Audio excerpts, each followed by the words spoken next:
Buen día a todos y bienvenidos a nuestro sexto webinar del proyecto Fortalecimiento de Procesos para la Gestión de Cambio Climático en Ecuador.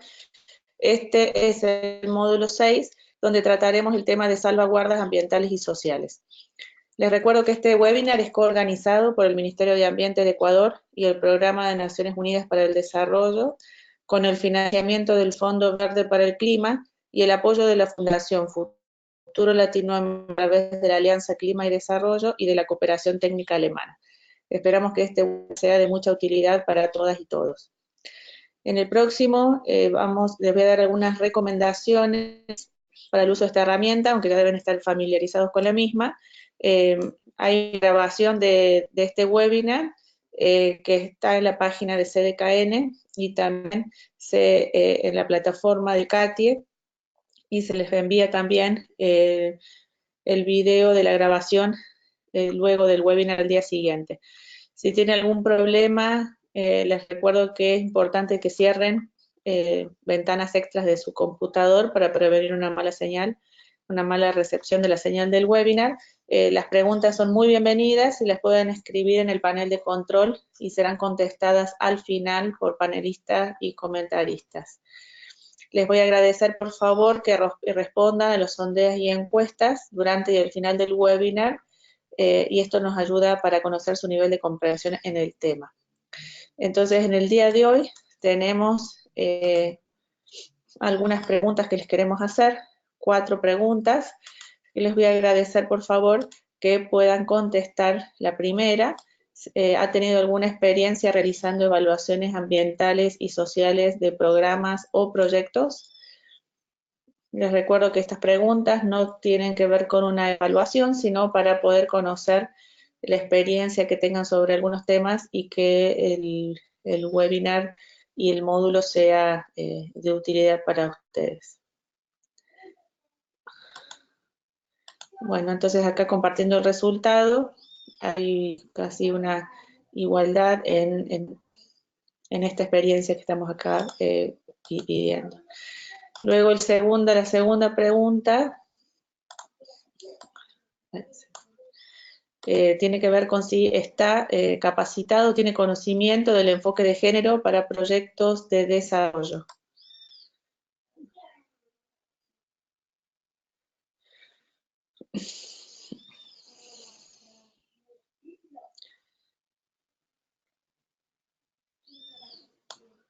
Vamos algunos segunditos más.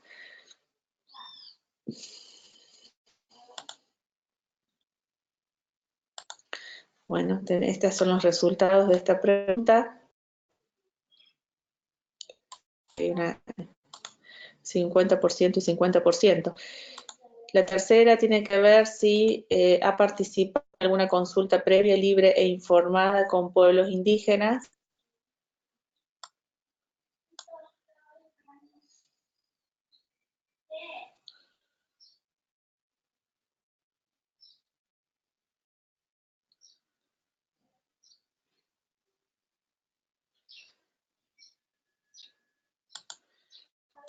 Bueno, aquí tienen el resultado. Y la última pregunta que haremos es si ha revisado comentarios del primer avance de la nota conceptual.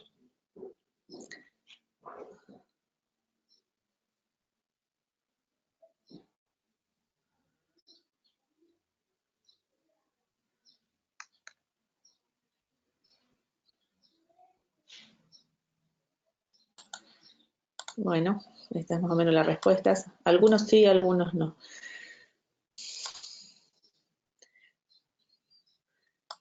Bueno.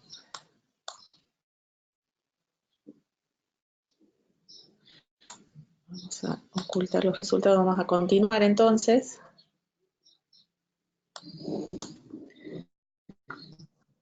Bueno, vamos a presentar al doctor Vladimir Valera, que nos está acompañando y nos está capacitando en este tema tan interesante. Él trabaja en el programa de Bosques, Biodiversidad y Cambio Climático del Centro Agronómico Tropical de Investigación y Enseñanza. Y la agenda para este día, en la próxima, podrán ver que, bueno, Vladimir nos va a guiar por el módulo 6 sobre salvaguardas ambientales y sociales. Y luego tenemos el placer de contar con María Inés Rivera. Se la voy a presentar, nuestra comentarista especializada en género. Y luego tendremos una sección de preguntas y respuestas de los participantes, como todos los módulos. Bueno, les recordamos que este es el 6º módulo, donde hablaremos sobre salvaguardias ambientales y sociales, políticas de género y pueblos indígenas. Ya quedan menos para completar este módulo, y el objetivo de esta capacitación es desarrollar e implementar un programa de fortalecimiento de capacidades en formulación de propuestas para el financiamiento climático que permita a los participantes conocer el contexto nacional e internacional y las diferentes fuentes de financiamiento climático, así como las herramientas necesarias para poder presentar propuestas a los donantes con un enfoque especial en los requerimientos del Fondo Verde para el Clima. Bueno, la próxima pueden ver los 10 módulos. Luego vamos a hablar qué pasará sobre la semana próxima, donde tenemos el día viernes, es feriado en Ecuador. Entonces, bueno, nos estamos acercando y les doy el espacio al doctor Vladimir Valera para que nos cuente sobre este tema tan interesante.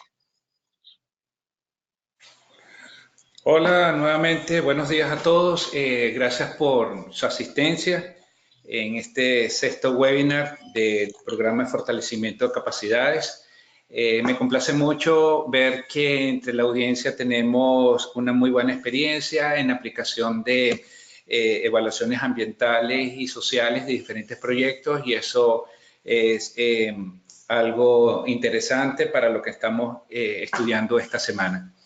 Bueno, tal como dijo María José, esta semana el módulo que nos corresponde es el marco de salvaguardias ambientales o el marco de gestión ambiental y social del Fondo Verde para el Clima, que incluye, entre otras cosas, la aplicación de salvaguardias ambientales, las políticas de géneros y de pueblos indígenas, y eso es lo que pretendo resumir el día de hoy. Muy bien, fíjense, desde que comenzamos a tratar el tema específico del Fondo Verde para el Clima, nos hemos dado cuenta que el fondo trabaja con una serie de marcos de acción. Como vimos en el módulo 4, está el marco de gestión de inversión, el marco de inversión del GCF, está también el marco de acreditación, y el día de hoy nosotros vamos a estar hablando del marco de gestión ambiental y social. Esto es porque el Fondo Verde para el Clima, como agencia de financiamiento internacional, en este caso para el tema climático, tiene que ser corresponsable de las diferentes acciones que financie o que lleve a cabo. Eso lo obliga a que tiene que integrar estos elementos tanto ambientales como sociales en las diferentes tomas de decisiones y acciones que realiza. Eso incluye tanto el financiamiento de programas, de proyectos, como el propio tema de acreditación de las agencias. Entonces, esto implica, ¿verdad?, que el fondo tiene una gran responsabilidad y eso lo debe transmitir a las autoridades nacionales designadas y las agencias acreditadas. Entonces, bueno, este módulo que estamos viendo durante la presente semana tiene 3 objetivos, los que vemos en pantalla: conocer las implicaciones de la política ambiental y social del GCF, tanto para las agencias acreditadas como para la evaluación de proyectos o programas que se presenten para el financiamiento del fondo. Entender cuáles son esos procesos de evaluación ambiental y social con base a las características o a la clasificación de riesgo de los proyectos o de los programas, y describir las implicaciones de la política de género y de pueblos indígenas en la formulación y evaluación también de estas iniciativas. Entonces, bueno, vamos a comenzar con lo que es el marco de gestión ambiental y social del Fondo Verde para el Clima. Ya les dije que, bueno, el fondo tiene diferentes marcos. La próxima semana empezaremos a hablar del marco de gestión de resultados. Está todo muy ligado con lo que es el marco de inversión, con el marco de acreditación. pero hoy específicamente marco de gestión ambiental y social. Este es un marco donde el Fondo Verde para el Clima, a través de las diferentes decisiones que ha tomado la Junta Directiva, describe, vamos a decir, que las funciones y las responsabilidades de las diferentes partes. Y cuando digo diferentes partes, las responsabilidades propias del fondo, las responsabilidades de las autoridades nacionales designadas o puntos focales, cuando las primeras no existen, e incluso también de las agencias acreditadas, bien sea internacionales, regionales o de acceso directo. ¿Y cuál es la importancia de esto? Es que se trata de que todas las decisiones y todos estos procesos ambientales y sociales se consideren en la toma de decisiones. Entonces, el marco de gestión de resultados tiene, de gestión ambiental y social tiene diferentes componentes, parte de una política ambiental y social bastante reciente porque fue aprobada el año pasado, en el 2018, soportada por su esquemas de salvaguardas ambientales y sociales que por ahora son provisionales. Además de otras políticas y prácticas relacionadas como la política de género que estamos viendo, la política de pueblos indígenas y así como el marco de acreditación, el marco de gestión de resultados, entre otros. Además que el marco de gestión ambiental y social toma muy en cuenta el tema de la participación de los interesados en lo involucrado, desde las autoridades nacionales designadas hasta los propios grupos de interés o grupos potencialmente beneficiarios de alguna iniciativa presentada ante el Fondo Verde para el Clima. Entonces, bueno, es importante también resaltar que este marco de gestión ambiental y social del Fondo Verde para el Clima lo que pretende es fomentar la consideración de estos temas ambientales y también sociales de forma sistemática y alineada con cada una de sus acciones. Y tiene implicaciones desde lo que son actividades propiamente, también implicaciones a nivel de políticas que se pueden ir desarrollando e incluso llegando hasta implicaciones en las operaciones o instalaciones ya propiamente dichas en campo. Entonces, es bien importante que el marco de gestión ambiental y social, con todos sus componentes, deben ser transversales a toda la gestión del Fondo Verde para el Clima y demás actores que se involucran dentro de ello. Bueno, le decía que este marco de gestión ambiental y social parte de una política ambiental y social. Como dije anteriormente, fue aprobada apenas el año pasado, en la primera reunión del 2018, y lo que pretende es,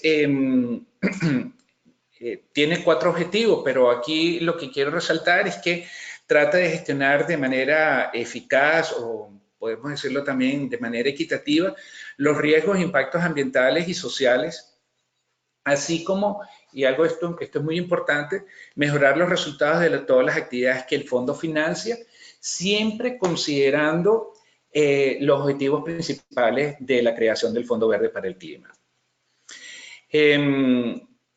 Esta política ambiental establece responsabilidades muy específicas para el Fondo Verde para el Clima, pero también para las entidades acreditadas, bien sean estas internacionales, regionales o de acceso directo. Pero además, la política ambiental y social establece lineamientos muy específicos para las acciones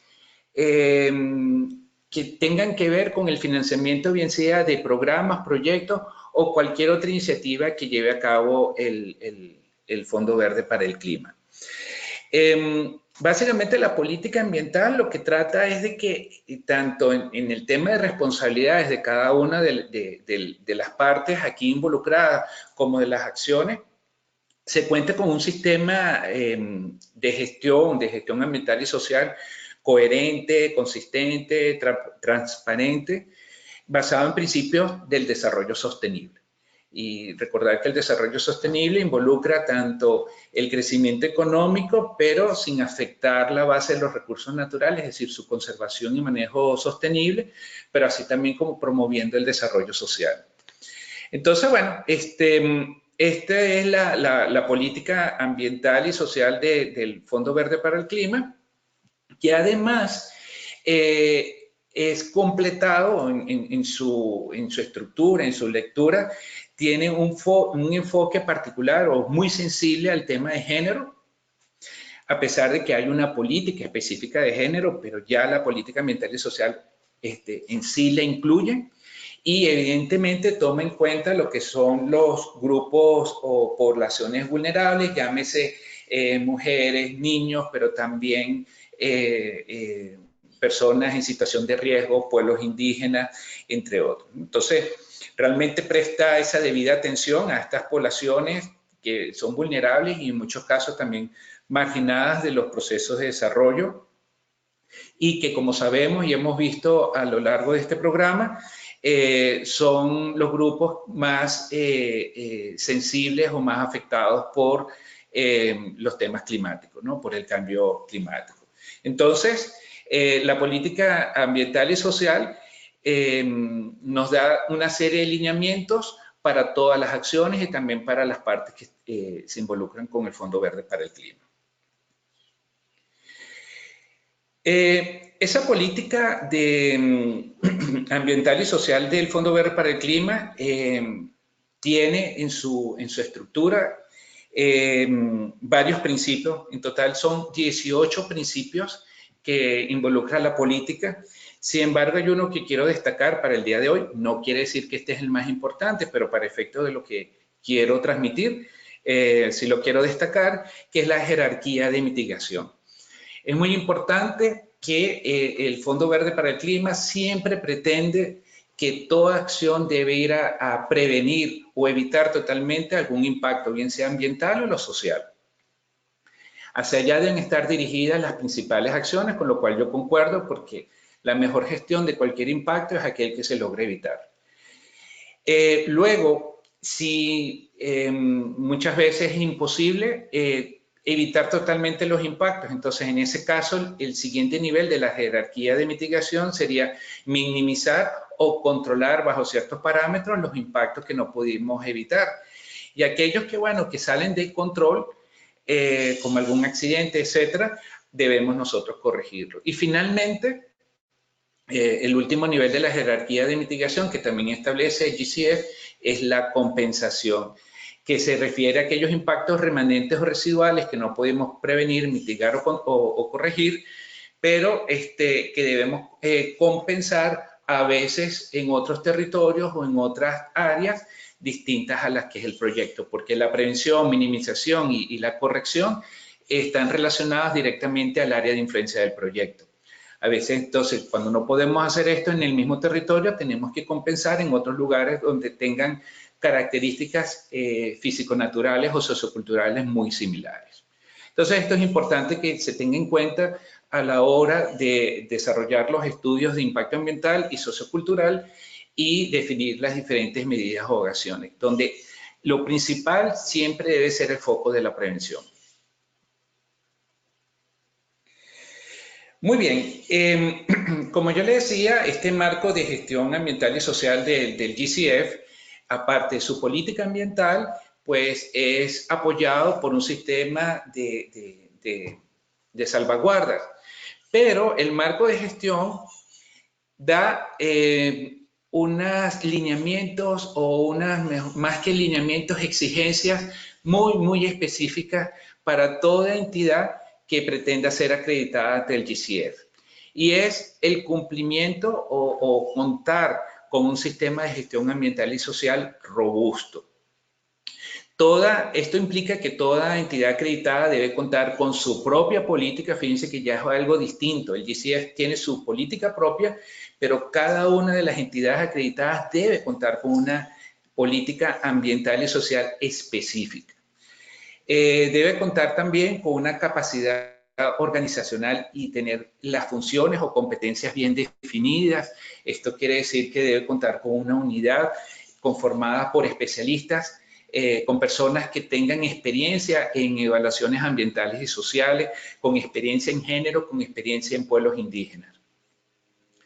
Debe tener su sistema de identificación de riesgos e impactos Y esto es bien importante para lo que vamos a hablar más adelante, porque esta identificación de riesgos e impacto es lo que le va a permitir a las entidades acreditadas poder clasificar las diferentes iniciativas ante el GCE en función de las categorías de riesgo. Contar con un programa de gestión de riesgo, de gestión de impacto, todo lo que es el sistema de seguimiento y revisión, y evidentemente tener sus mecanismos para dos cosas: lograr una permanente comunicación, intercambio de información con los actores involucrados, con las personas o las poblaciones afectadas, pero también para recibir reclamos y poder hacer respuesta a esos reclamos. Debo decirle que este sistema de gestión ambiental que deben contar las entidades acreditadas es facilitado cuando ya, por ejemplo, una entidad cuenta con una acreditación, como por ejemplo una certificación como la ISO 14000, que básicamente involucra todos estos elementos. Muy bien. Adicionalmente a esto, ¿verdad?, a la política ambiental es acompañada por un sistema de salvaguardas ambientales y sociales, que debo decirle que hasta ahora es provisional. El Fondo Verde para el Clima ha establecido o ha tomado, ¿verdad?, como sistema de salvaguardas ambientales y sociales las normas de desempeño de la Corporación Financiera Internacional, que es una de las entidades que conforman el grupo del Banco Mundial. Es provisional porque se supone que en algún momento la Junta del Fondo Verde para el Clima debe definir sus propias salvaguardas ambientales y sociales. Mientras esto no ocurra, seguiremos con las normas de desempeño de la corporación, como las salvaguardas del GCF. Estas salvaguardas son 8, como vemos aquí en pantalla, donde, bueno, la primera salvaguarda es una salvaguarda marco que involucran a las demás. Es como la base de todo lo que es el sistema de gestión ambiental. Y bueno, la salvaguarda sobre evaluación y gestión de riesgos e impacto ambiental es precisamente lo que da lineamientos para realizar las evaluaciones ambientales y sociales, identificar los riesgos y las oportunidades ambientales, identificar cuáles son las mejores opciones o medidas que debemos nosotros aplicar a las iniciativas. Entre otras cosas, esta primera trata de asegurar la participación efectiva de los involucrados, entre otros.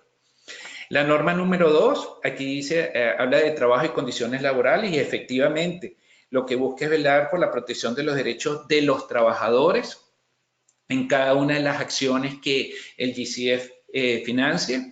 La norma 3 habla sobre eficiencia del uso de los recursos y prevención de la contaminación. Efectivamente, promueve el uso más sostenible de los recursos, entre ellos, y muy especialmente para lo que es el tema climático, el uso de la energía y la eficiencia energética. La 4, que es salud y seguridad de la comunidad, es porque se reconoce de que algunas iniciativas o algunos proyectos pueden tener,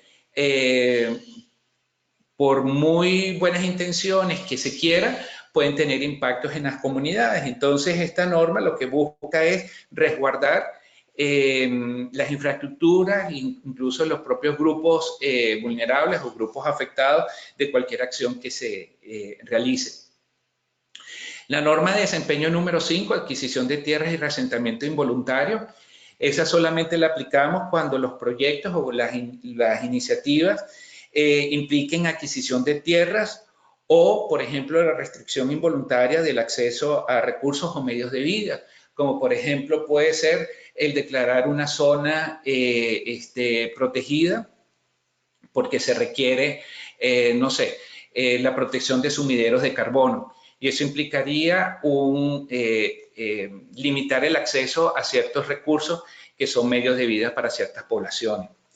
La 6, conservación de la biodiversidad y gestión sostenible de los recursos naturales. Bueno, básicamente lo que pretende es proteger y conservar la biodiversidad. La 7, muy ligada a la política de pueblos indígenas del GCF, lo que reconoce es que el manejo de las situaciones, de las iniciativas en territorios donde hay un reconocimiento ancestral de pueblos indígenas, involucra que deben tomarse muy en cuenta su conocimiento, su percepción del entorno y también informarse para que ellos en sus sistemas culturales puedan tomar decisiones, que además estas decisiones deben ser casi que obligatorias para el desarrollo o para la formulación de propuestas. Y por último, la norma de desempeño 8, que es de patrimonio cultural, porque también se reconoce que algunas acciones pueden pueden afectar al patrimonio cultural, sea tangible o intangible. Como por ejemplo las formas de cultura, ¿verdad? Pero también así como los objetos de algún tipo de comunidad, sea esta un pueblo indígena o no. Entonces, bueno, esto son las normas de desempeño de la Corporación Financiera Internacional que tienen que tomar en cuenta en los procesos de acreditación las entidades, pero también en la formulación y elaboración de las propuestas de financiamiento para el fondo. De estas, como les decía, en la lámina pasada, la norma de desempeño número 1 es la norma marco, ¿verdad? Que involucra a todas las demás, porque es la que nos da los lineamientos y los parámetros para realizar las evaluaciones ambientales y sociales de las diferentes iniciativas y nos da la base para la clasificación de los proyectos. Entonces, bueno, es recordar, esto lo habíamos visto en el módulo número 4, que todo proyecto o programa que se presente al Fondo Verde para el Clima se clasifica de dos formas. Uno, por lo que ya vimos, con base al presupuesto total, son proyectos micro, pequeños, medios y grandes, pero también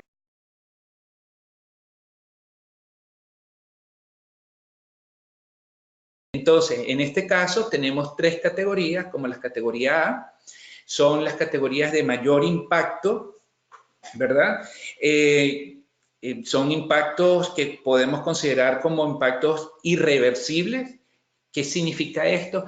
Que una vez que el impacto ocurre, no hay forma de volver atrás. Sencillamente el impacto ocurrió y afectó, bien sea los aspectos físicos naturales o socioculturales.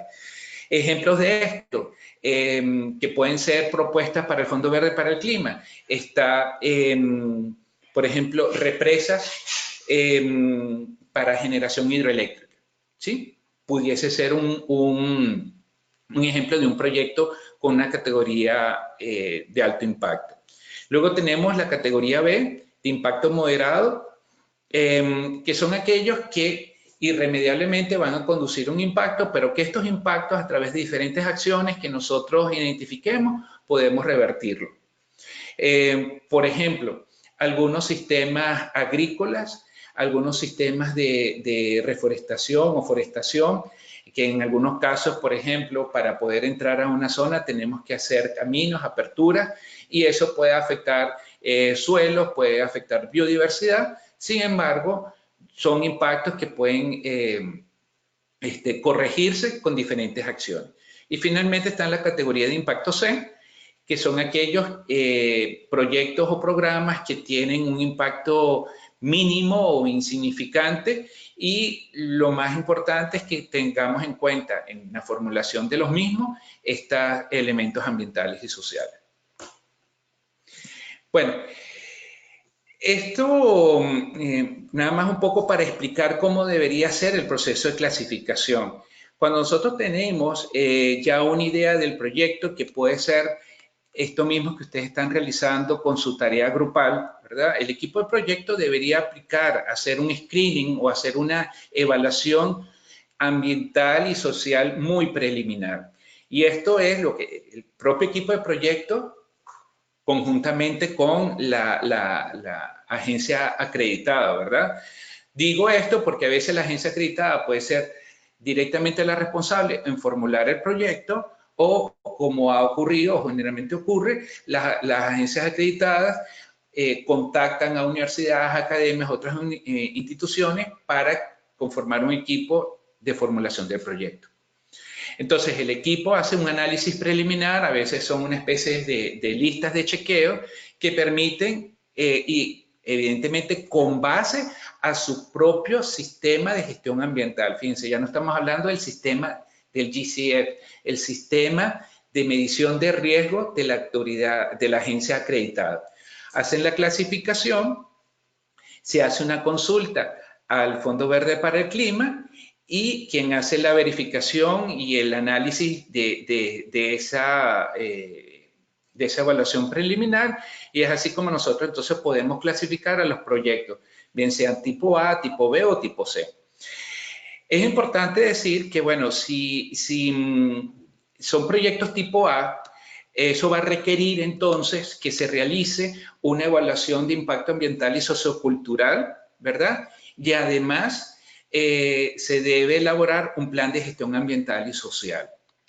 Si son proyectos tipo B, esa evaluación, ese estudio o esa evaluación de impactos ambientales y socioculturales no es obligatorio, a menos que se detecten algunos elementos específicos. Entonces ahí se haría una evaluación específica de ciertos elementos, y sí, lo que es obligatorio es que hay que presentar un plan de gestión ambiental y sociocultural.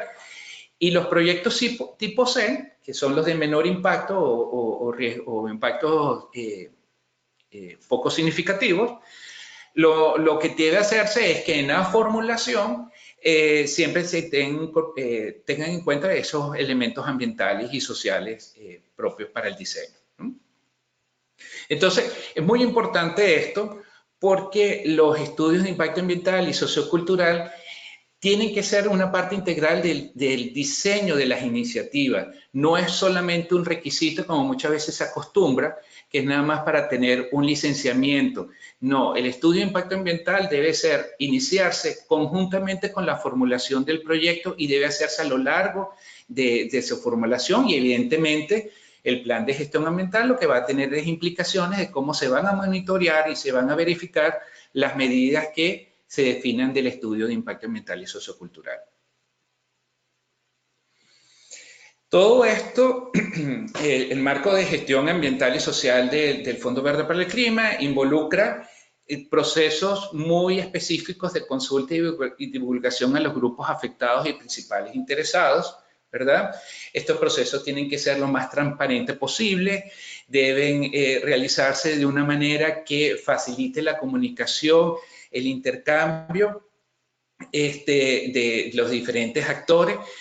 Aquí es una de las áreas donde el enfoque de género juega un rol fundamental, como vamos a ver más adelante, y lo que trata es de que en la formulación de las propuestas se involucre o se tomen en cuenta o consideren todos los aportes o las opiniones de los grupos afectados. Y como tal dice aquí la presentación, debe involucrar, la consulta debe estar desde el inicio y continuar durante la operación del proyecto. Es decir, no es solamente un proceso que está nada más en el desarrollo de la iniciativa, en la formulación, sino incluso también durante la operación del proyecto. También se requiere que cada proyecto, cada iniciativa y cada entidad acreditada cuente con un mecanismo de quejas y reclamos que puedan ser atendidos. Esto es bien importante porque muchas veces se piensa en una página web como mecanismo para que las personas hagan los reclamos, pero hay que recordar que no necesariamente todo el mundo tiene acceso a Internet o a medios electrónicos. Entonces, esto tiene que pensarse muy bien, así como en pueblos indígenas hay que pensar en un mecanismo donde las personas lo puedan hacer en su propio lenguaje. Bueno, otra parte importante del marco de gestión ambiental y social del fondo es la política de género. Esta es una política anterior, incluso a la política ambiental, es del año 2016. Y bueno, básicamente lo que reconoce es que el conocimiento y funcionamiento de los diferentes grupos Perdón, la política de género no, también fue el año pasado, fue, ¿cómo se llama? Adoptada por el fondo. La del 2016, la política de pueblos indígenas. Esta política de género, como ya les dije, bueno, toma muy en consideración que la vulnerabilidad de los diferentes grupos, llámense esto mujeres, niños, adolescentes, ancianos, grupos marginados, etc. Nada más recordar que género se refiere a esas diferencias que la sociedad como tal asignan en cuanto a responsabilidades a hombres a mujeres. Y eso lo que le hace es que cada grupo tenga una percepción totalmente distinta de algún mismo problema o de una misma situación. Entonces, la política de género lo que pretende es precisamente apoyar las intervenciones, es decir, las iniciativas que se presenten al fondo a través de un enfoque integral, así que tome en cuenta todas estas cuestiones de género. Promueve evidentemente la inclusión, muy importante, y la igualdad, y reducir cada vez esa brecha de género que, como hemos visto, no solamente comenzamos a hablar del Fondo Verde para el Clima, incluso desde el primero, sabemos que son las mujeres los grupos más vulnerables con respecto a los hombres, ¿verdad? Entonces hay una brecha ahí bien importante con respecto a la afectación del cambio climático. El enfoque de género es un requisito, no es algo adicional, es obligatorio a que se involucre en las diferentes iniciativas y acciones que financia el Fondo Verde para el Clima. Pero lo que hay que entender es que es una estrategia que va a hacer que nuestras iniciativas sean mucho más acorde o mucho más adecuadas a las diferentes situaciones. Entonces, esto es bien importante. Es un requisito, es decir, es una obligación que el Fondo Verde para el Clima va a estar evaluando, va a estar vigilando, pero tenemos que verlo que es como una oportunidad para mejorar el diseño de nuestras iniciativas que nosotros generemos.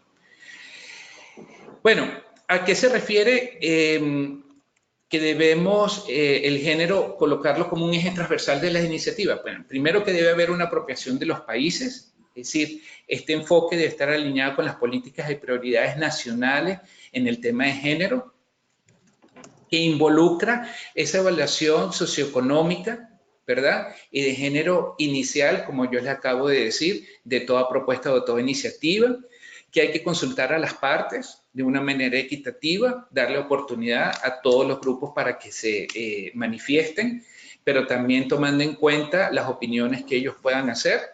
Y que bueno, al final lo que nos va a dar, sobre todo en el tema de adaptación, de mejora de la resiliencia, cuáles son las necesidades que cada grupo define. Entonces, bueno, el género, cuando nosotros, este enfoque de género, cuando hacemos las propuestas, se incluye, debe estar incluida de una vez, tanto en la nota conceptual como en la propuesta completa. Y es importante que se considere contar con un especialista de género, así como también un especialista en pueblos indígenas. A veces puede ser la misma persona, porque puede ser un antropólogo, puede ser un sociólogo, que cuente con ambos conocimientos. En algunos casos no, en algunos casos se tiene que tener una persona especialista en género, otra persona especialista en pueblos indígenas. Pero es importante que eso se considere, sobre todo para los efectos de costo de armar una propuesta. Y bueno, como les decía, otro de los elementos importantes del marco de gestión ambiental y social del GCF es la política de pueblos indígenas. Esta sí es la que tiene mucho más tiempo, desde el año 2016. Y bueno, como les decía, se reconoce que los proyectos pueden tener impactos significativos sobre poblaciones o pueblos indígenas y hay que determinar cuáles son las medidas más adecuadas para promover el pleno respeto a su diferencia cultural, a la dignidad y los derechos humanos. Todo esto está enmarcado en los principios internacionales, ¿verdad? De manera que aseguren tanto el acceso a los beneficios y principalmente evitar cualquier tipo de impacto negativo.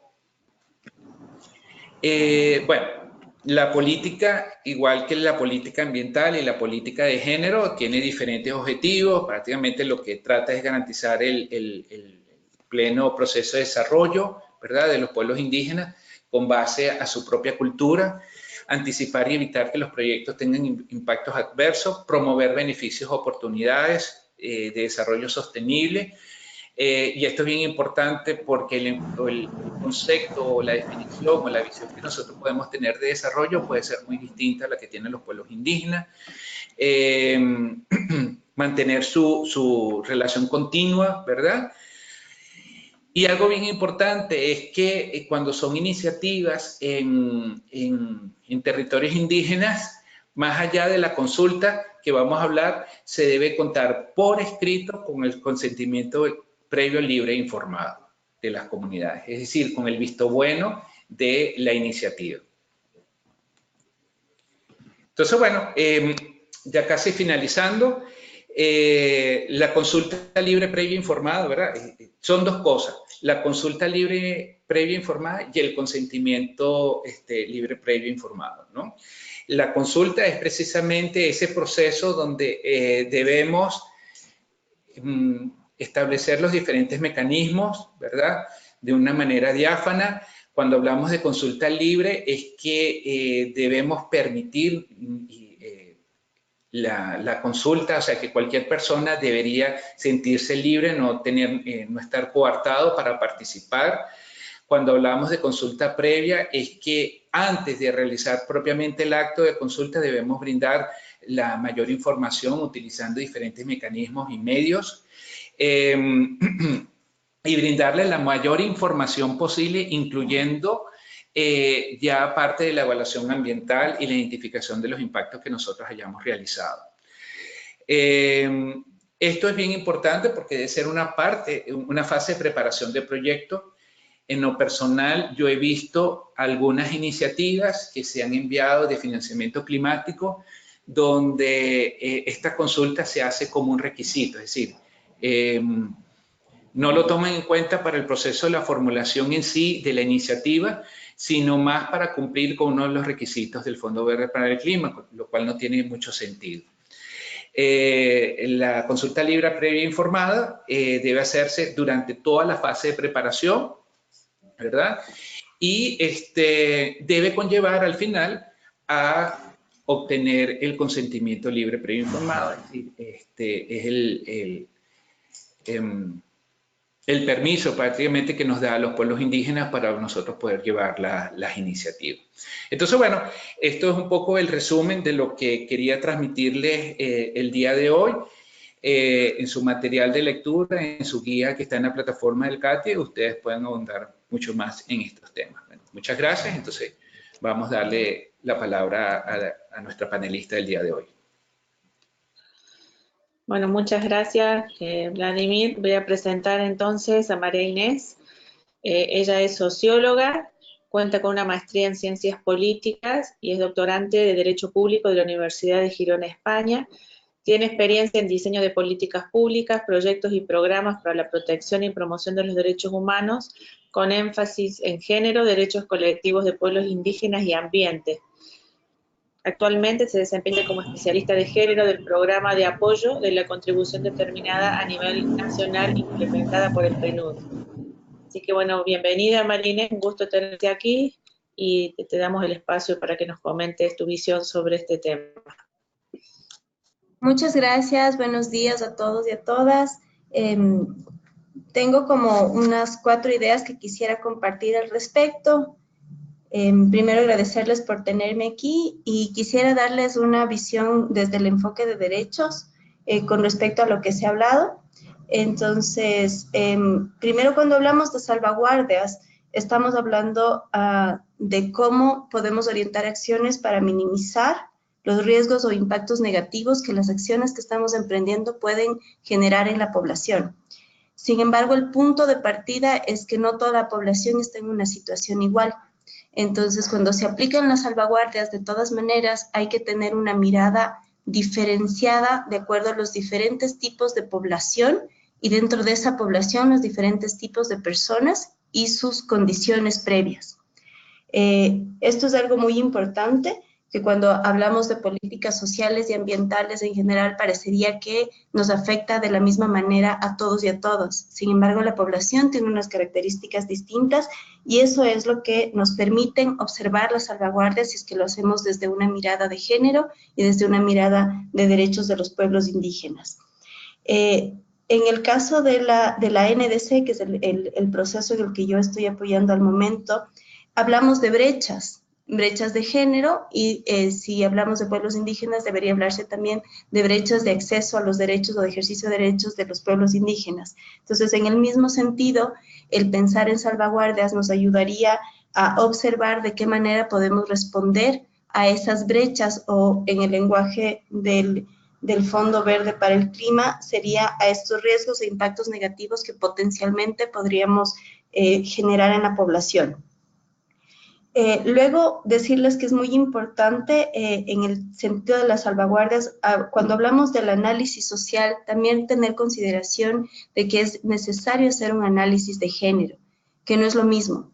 El análisis social tiene una entrada para observar en general cuál es el comportamiento de la sociedad y cuál es el estado en el que ese específico grupo o grupos de la sociedad con el que estamos interactuando está, o sea, cuáles son esas condiciones, cuál es el estado actual. Sin embargo, cuando hablamos de análisis de género, esa mirada social se diferencia por estas condiciones que son muy distintas dependiendo de qué ha pasado en la economía, qué ha pasado en el nivel social, qué ha pasado con las normas y tradiciones, qué pasa con los niños, qué pasa con los jóvenes, qué pasa con las mujeres en general, cuáles son las oportunidades que tienen o las desventajas que tienen. Entonces yo le sumaría al análisis social que siempre tenga una mirada de diferenciar la situación de género.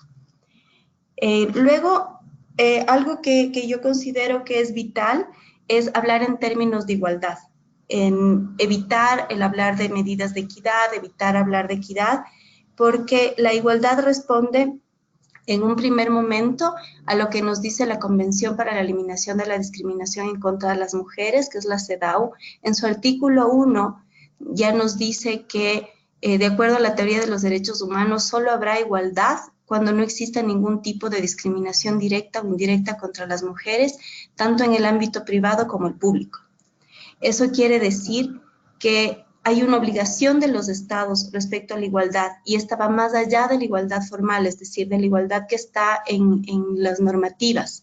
Incluye la necesidad de que las mujeres tengan las mismas oportunidades desde el primer momento y dispongan de un entorno que les permita conseguir la igualdad de resultados.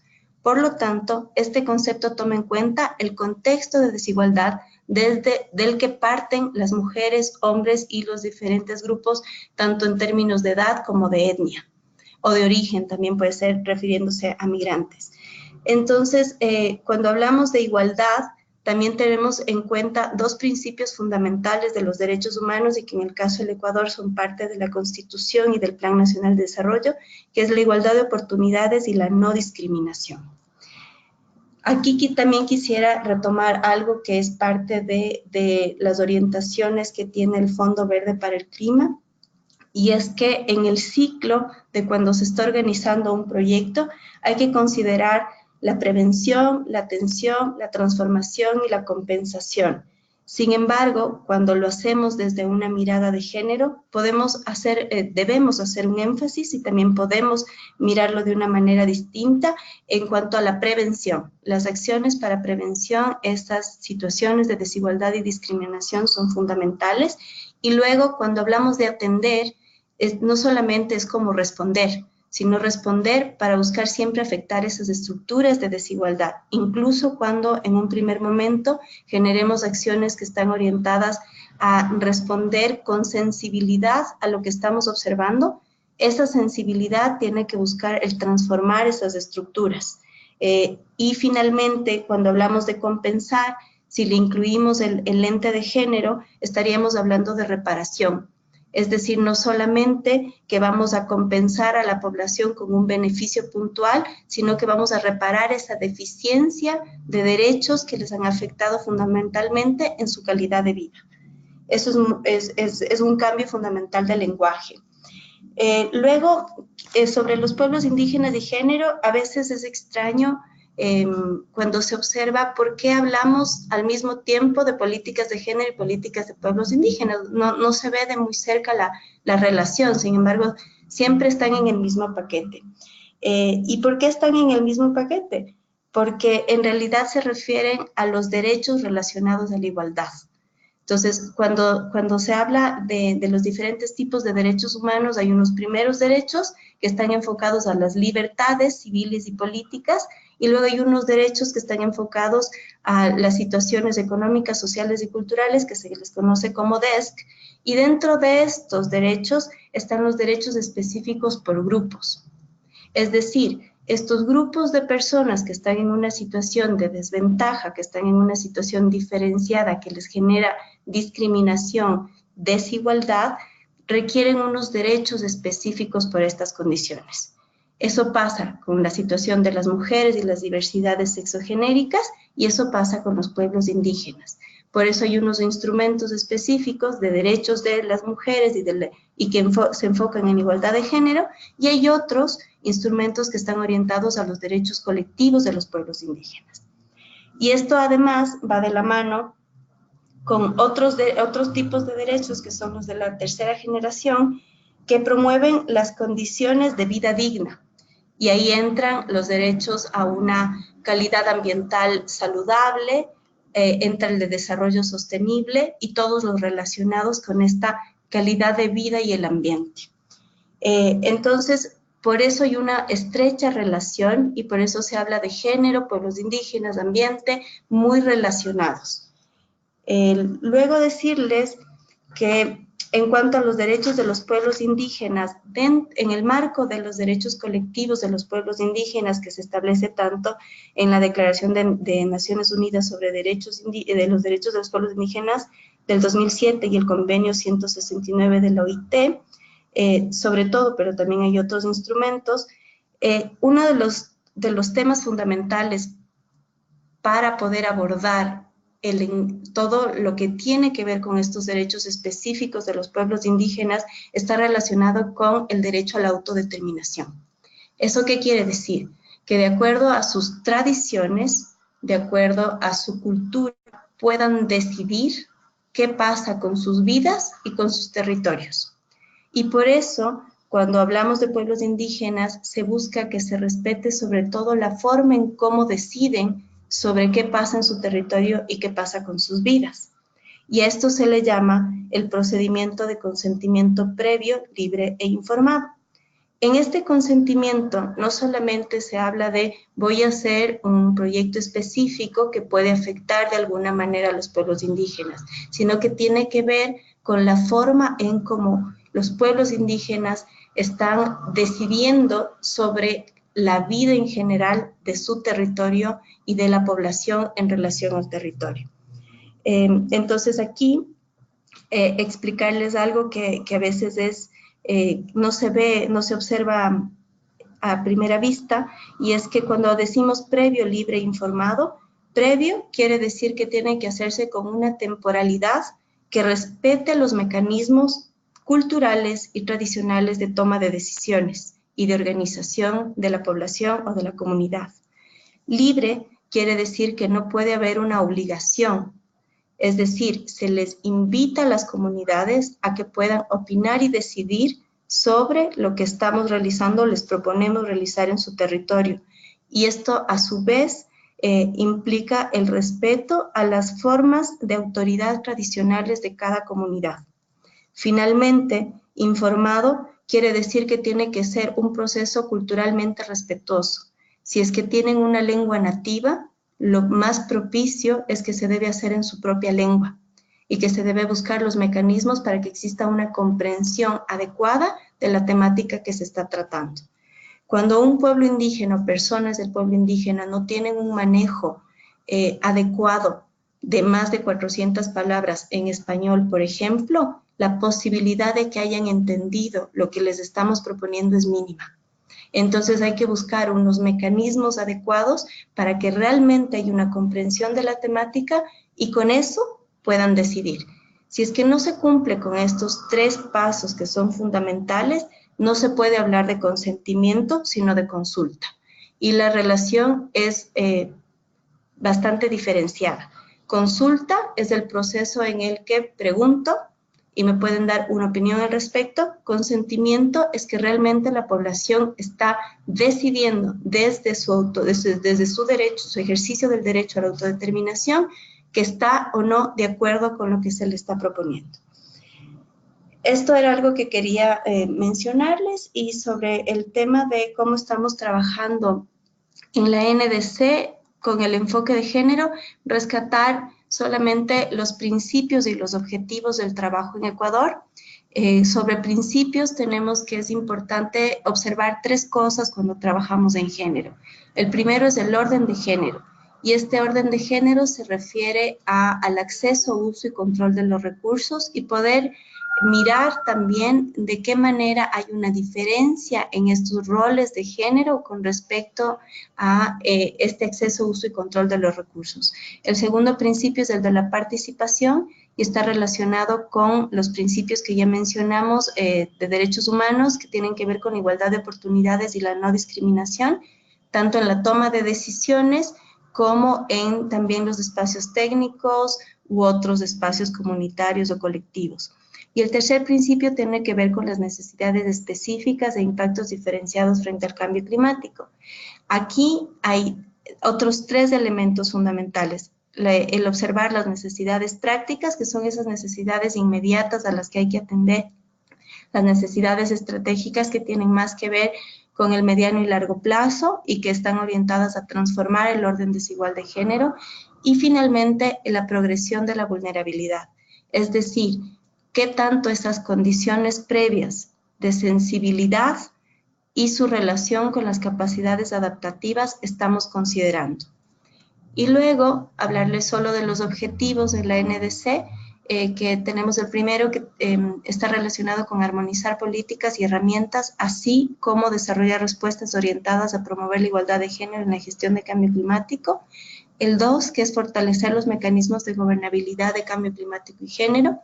El 3, que es generar metodologías y herramientas de diseño, implementación, monitoreo y evaluación de cambio climático con enfoque de género. El 4, construir capacidades en género y cambio climático. Y el 5, intentar progresivamente el enfoque de género en la gestión del cambio climático. Con esto decirles que de alguna manera sí hay una relación con las propuestas que hace el Fondo Verde para el Clima en cuanto a tener claro la relación entre, en este caso, la política de cambio climático y la política de género, porque no tenemos un abordaje de política social, sino de género. Eso como comentario general, y agradecerles la oportunidad. Eso sería de mi parte. Bueno, muchísimas gracias, María Inés, por tu intervención. Y bueno, a los asistentes de este webinar, si tienen alguna pregunta, la pueden colocar en la sección de preguntas del panel de control. También comentarles que luego del webinar se les va a enviar un correo con recursos extras donde hay artículos de opinión y distintas publicaciones sobre el tema de género y cambio climático que se ha generado desde CDKN en distintas iniciativas. Entonces, bueno, les agradezco también que lo puedan ver, no es obligatorio, solamente es ilustrativo sobre casos de estudios y otras opiniones de expertos en el tema. Tenemos aquí una pregunta de Yandri, que pregunta qué elementos se deben considerar para actualizar el alcance nacional de salvaguardas del Ecuador. No sé quién quiere contestar. Sí, gracias, Jan. A ver, la pregunta es un poco confusa porque el sistema de salvaguardas del Ecuador lo constituye su marco legal, básicamente. O sea, si lo estamos hablando a nivel país, podemos asociar que las salvaguardas que aplica Ecuador es su marco legal y ambiental, evidentemente. Ahora, si estamos hablando de manera mucho más específica, tendríamos que hablar de las diferentes agencias acreditadas. Acuérdense, Está el Fondo Verde para el Clima, que tiene su marco de gestión ambiental y social, y dentro del marco de gestión ambiental está el sistema de salvaguardas ambientales y sociales, que ya, como comenté, es provisional. Y luego, por debajo de ellos, cada una de las agencias acreditadas o entidades acreditadas debe tener su propio sistema de salvaguardas ambientales y sociales, ¿no? Los sistemas de salvaguardas ambientales y sociales, entre sus principios está el respeto de los marcos legales de los diferentes países. Entonces, realmente aquí, volviendo otra vez a la pregunta, lo que haría falta es evaluar si es necesario reforzar o mejorar algunos aspectos de las políticas ambientales, que tal como nos dijo Marinés, pues es muy importante, por ejemplo, evaluar todos los elementos de género y de pueblos indígenas que sean transversales en las diferentes políticas públicas. Bueno, muchas gracias, esperamos haber contestado. Tenemos una pregunta de Henry, que si existen metodologías que nos permitan incluir en los proyectos los enfoques de género y cambio climático. Perdón, María José, la pregunta es que no permitan. Nos permitan. ¿Existen metodologías que nos permitan incluir en los proyectos los enfoques de género y cambio climático? Ok, bueno, voy a contestar y también para darle la palabra a María Inés para que nos complemente. Evidentemente, fíjense, ¿qué es lo que ha pasado? Existen iniciativas, existen metodologías muy antiguas de evaluación ambiental y sociocultural de diferentes proyectos, programas, iniciativas, etcétera. ¿Qué es lo que ha pasado? Que todas estas iniciativas o todas estas metodologías que tienen una serie de pasos lógicos que uno debe ir desarrollando, metodologías para identificar, pero también para cuantificar los impactos ambientales y sociales. En su principio no incluían el tema de géneros ni de pueblos indígenas. Básicamente eso quedaba un poco a juicio o criterio de los investigadores o de las personas que realizaban estas actividades. Si tenían conocimiento de géneros o de pueblos indígenas, evidentemente lo aplicaban y si no, no. Hoy día todas estas metodologías se han ido adecuando para involucrar principalmente el enfoque de género. Y lo más importante es, en el caso de los pueblos indígenas, lo primero que nosotros tenemos que hacer cuando arrancamos con la idea de un proyecto es evaluar el territorio donde nosotros vamos a trabajar. Y si ese territorio, evidentemente, hay la presencia de pueblos o comunidades indígenas, pues tenemos que aplicar todos los elementos de la salvaguarda, ¿no? O todos los elementos. Entonces, las metodologías realmente existen. Lo que pasa es que las metodologías para aplicar género y el enfoque o el tema de pueblos indígenas se adaptan a las metodologías tradicionales de evaluación de impactos ambientales y socioculturales. Pero bueno, dejo también la palabra a María Inés para que nos pueda complementar. Sí, en realidad decir que hay muchísimas herramientas disponibles, depende un poco también del alcance que se quiera dar en cada proceso, pero hay muchas relacionadas a ambiente que están en línea. Quizás podríamos hacer un paquete para compartir al respecto, pero me parece que ya se había dicho que se iban a mandar algunos materiales. Y luego también decir que en base a hay recomendaciones y lineamientos de cómo llevar a cabo esta incorporación del enfoque de género, pero luego hay metodologías científicas relacionadas con el análisis de género que permiten directamente el poder identificar las brechas y las oportunidades de respuesta para la igualdad de género. Y yo creo que ahí depende de la mirada que se le quiere dar y del horizonte que se le quiere dar, hacia dónde se quiere llegar, si se quiere, también depende de la temporalidad, si es que el proyecto es de un corto periodo, se puede hablar de medidas sensibles al género, si es que tiene un poco más de duración, se puede hablar de transformadoras, pero hay mucho material disponible que se ha trabajado, yo no sé por cuántas décadas. O sea, sí, hay muchísima cosa, depende del enfoque que se le quiera dar. Bueno, muchísimas gracias. Aquí tenemos también de José Vicente. Cuando se está preparando una nota conceptual y se necesita cumplir con evaluaciones ambientales y sociales y la generación de planes de gestión, ¿se puede aplicar al Project Preparation Facility para conseguir fondos y poder cumplir con estos requisitos? ¿Con cuánta anticipación se debe solicitar acceso a estos fondos? Ok, cuando se hace la nota conceptual, el GCF todavía no exige el estudio de impacto ambiental y sociocultural completo. Lo que hay que presentar como un documento anexo es el resultado del screening o de la evaluación rápida, ¿sí? Y eso porque va a justificar realmente la clasificación que el proyecto o el programa obtenga, A, B o C. Entonces, para la nota conceptual es sencillamente una evaluación rápida y dependiendo, ¿verdad?, de lo que el estudio nos indique, donde nosotros tenemos que hacer énfasis en algunos temas de evaluación, por ejemplo,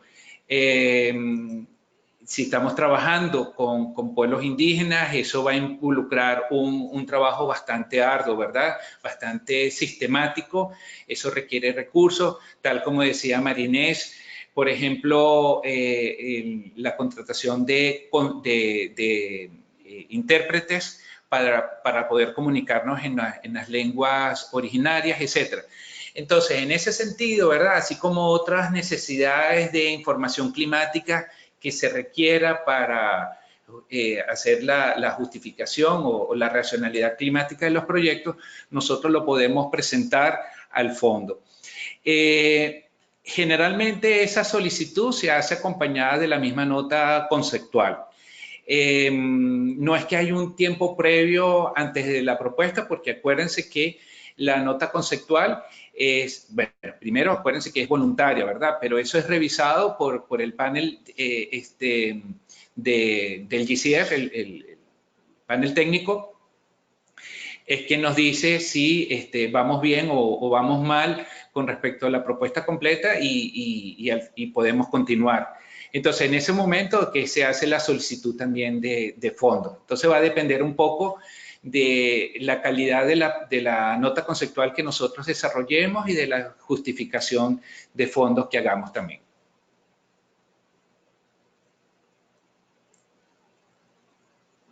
Bueno, muchísimas gracias. Acá Joanita pregunta si existe algún esquema para preparar las salvaguardas.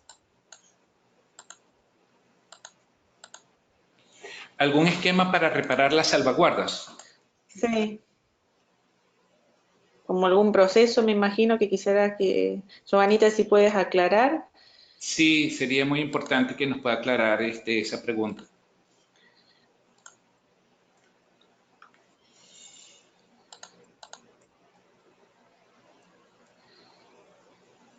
Bueno, mientras ella nos puede aclarar si está en línea todavía, bueno, me parecería interesante comentar sobre el webinar de la semana próxima, cuál sería la situación para que es feriado en Ecuador. Acá Joanita dice si hay algún formato. Ah, ok. Algún formato específico. Bueno, sí, eso es importante.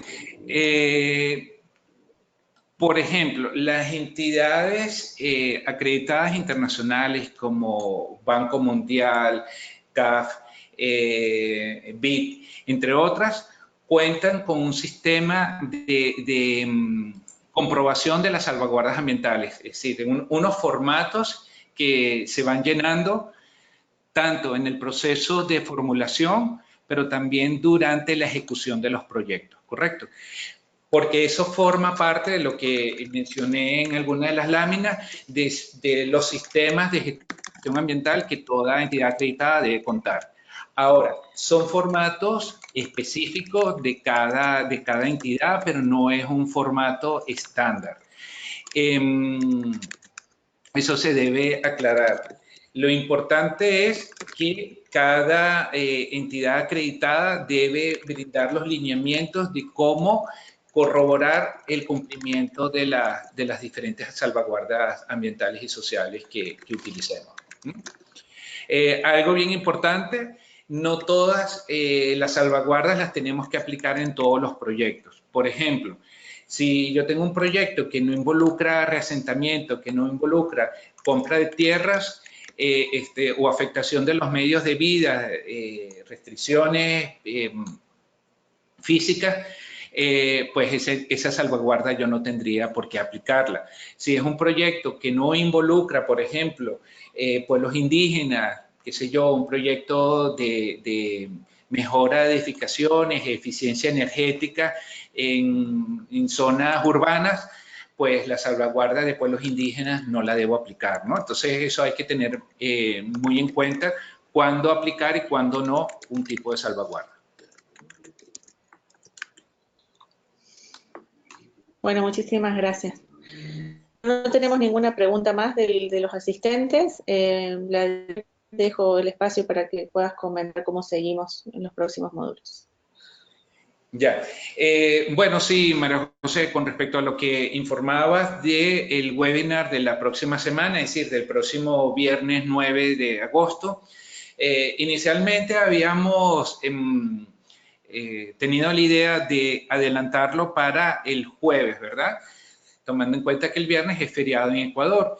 Pero dado que hemos recibido algunos correos donde nos han manifestado la imposibilidad de asistir, porque bueno, ya tienen evidentemente sus actividades programadas y no estamos saliendo del esquema normal, hemos decidido que el webinar de la próxima semana lo vamos a cancelar y el tema correspondiente al módulo 7, que es el marco de gestión de resultados, lo vamos a estar comentando en el webinar, si mal no estoy, para el viernes 16 de agosto. En el viernes 16 de agosto nosotros estaríamos entonces comentando los temas del módulo 7 y del módulo 8, que de paso debo decir que son dos temas que están muy relacionados, porque tienen que ver con el marco de gestión de resultados y el marco de gestión de desempeño.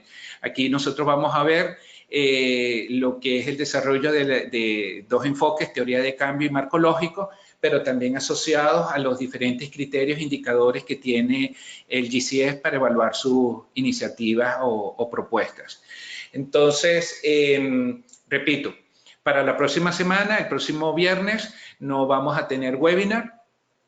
Sencillamente, entonces nos vamos a volver a contactar por este medio dentro de 15 días. Bueno, muchísimas gracias. Bueno, que sigan con el concept note, ¿no es cierto? La nota conceptual y estudiando los distintos módulos para el próximo webinar. Muchas gracias a todos los asistentes, gracias Vladimir, gracias María Inés y nos vemos en la próxima.